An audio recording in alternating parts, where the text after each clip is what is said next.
So good morning students, this is your science class and today we will be going through exercises of chapter 4 solids, liquids and gases. Now page number 46 I had given as homework. Most of you have done it, and for them who have doubts about the features, you can write the arrangement of particles in feature. So in solid the particles will be closely arranged. In liquids, the particles will be not very closely arranged. So you have to write it in that way. Okay. Now coming to page number 48, let's remember, name the process involved in each of the following. So the first process will be what? This will be vaporization or evaporation. Next is keeping water in freezer gives you ice. So what is this process? Solidification. But the next one is melting of ice. So the process is melting. Okay. Now coming to Yash mixed some sugar in hot milk. Name the solute and solvent. So what will be solute and solvent in sugar and hot milk? So sugar is going to be your solute and hot milk is your solvent. Now next is give one word for the following. So the substances that completely dissolve in a solvent, we call it as soluble substances. Substances that do not completely dissolve, they are known as insoluble substances. The process in which insoluble substance settle down. The insoluble substances, they settle down, they are known as sedimentation.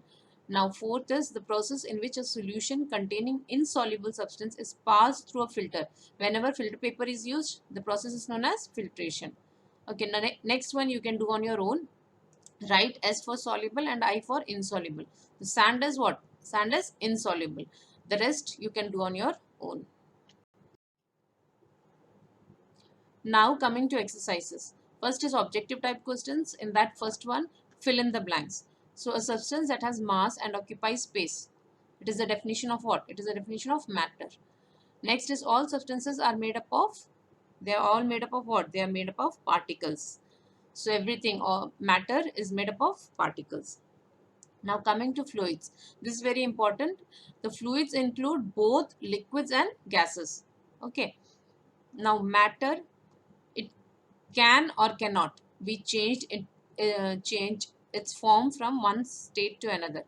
Matter can change. If you apply pressure, it may break or it may bend.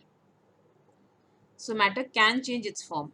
Next is a dash is formed when two or more substances are mixed with each other. What happens? When you mix a solute and a solvent, you get a solution. So a solution is formed when two or more substances are mixed. Now coming to the B, choose the correct options. Which of these is true about solids? Particles are packed very close to each other. They are usually hard. They have a fixed shape. Most of these are the characteristics of, they are all the characteristics of solids. So the answer is all of these.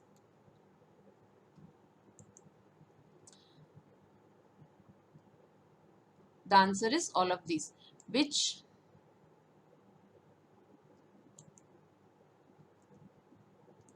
answer is all of this. Now the next one is which of these can flow from one place to another?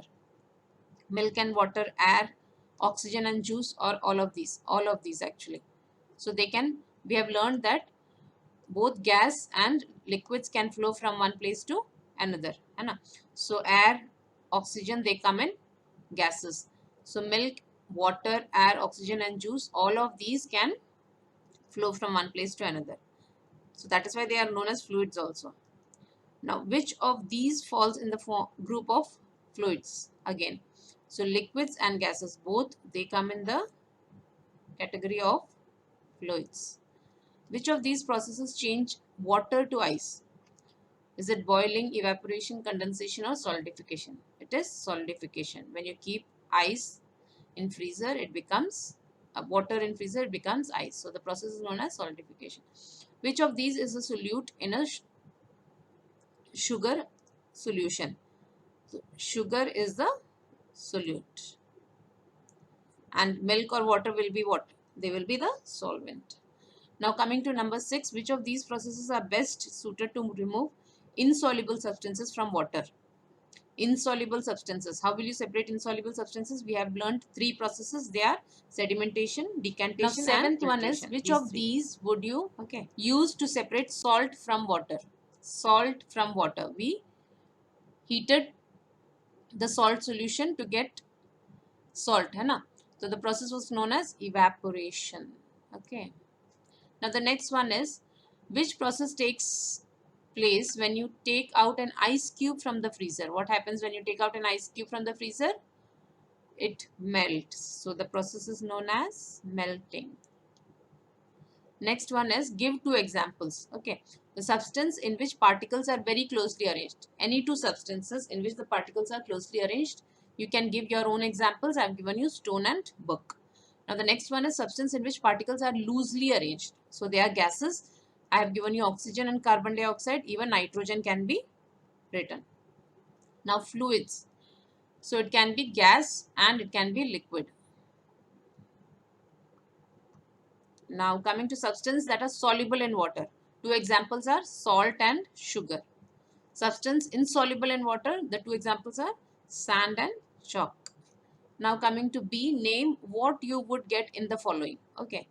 So the first one is, when you take out an ice cube from a freezer and leave it in a normal temperature, what happens? What is the process called? It is called melting. Next is, when you heat a liquid for some time, what happens? The process is known as evaporation or vaporization.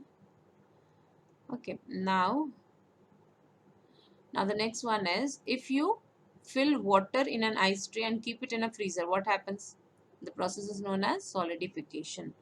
When sugar is added to water, what do you get? You get a sweet water. Next is, when salt is added to water, you get salty water.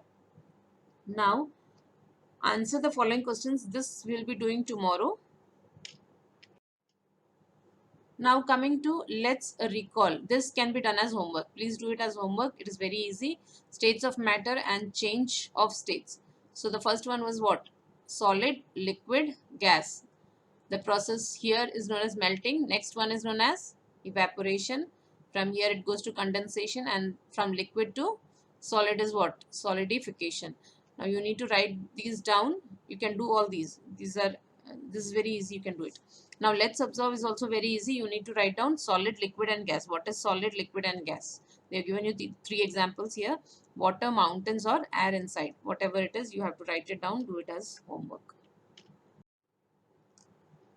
So now coming to page number 54, name the process that causes the wet clothes to dry up.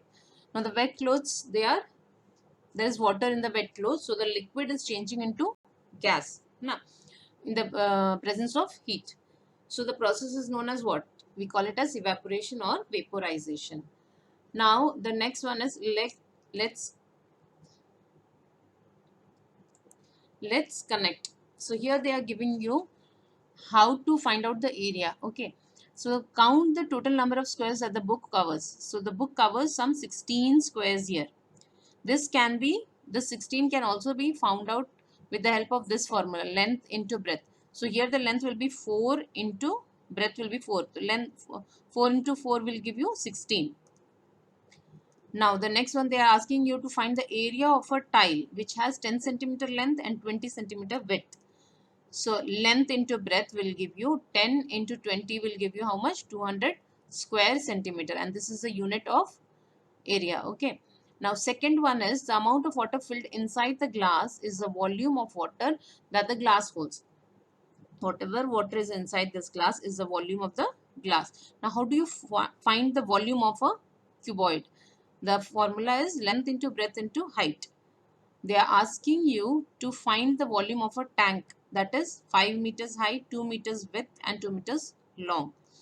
So the formula will be 2 into 2 into 5, which is 20 cubic meters. Cubic meters is again the unit of cuboid. Okay.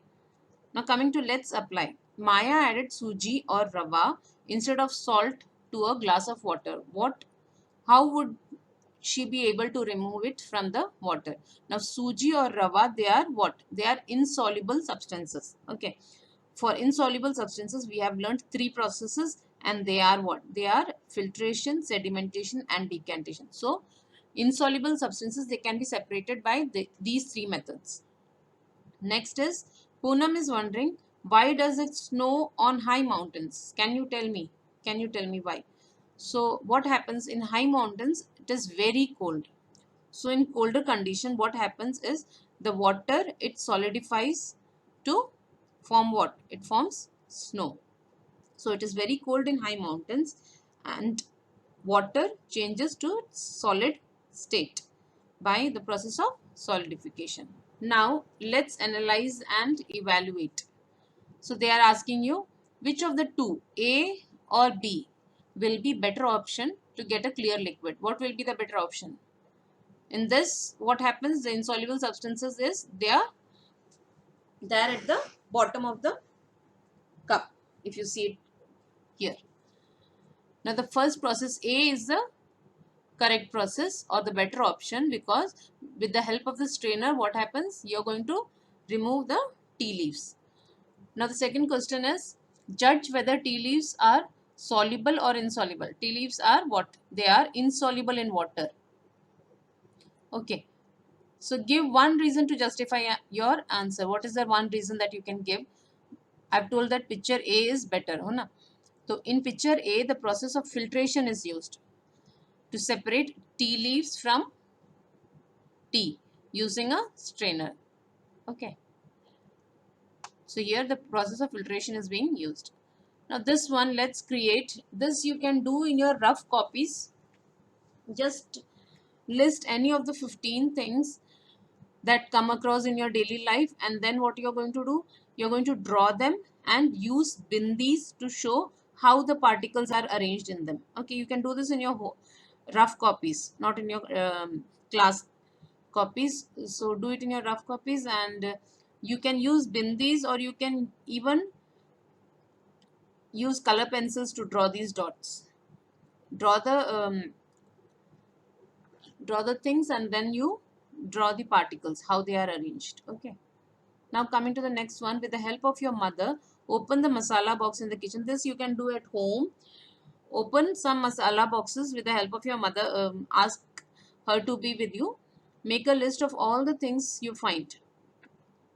Find some 5 things, and then what you're going to do is you put them in a glass of water. Then guess which of them will be soluble and which will not be soluble. Try dissolving them each in water and check whether your answer is right or wrong. So you can do this at home. Take a glass of water. Now mix the masalas and see if they mix in water or not.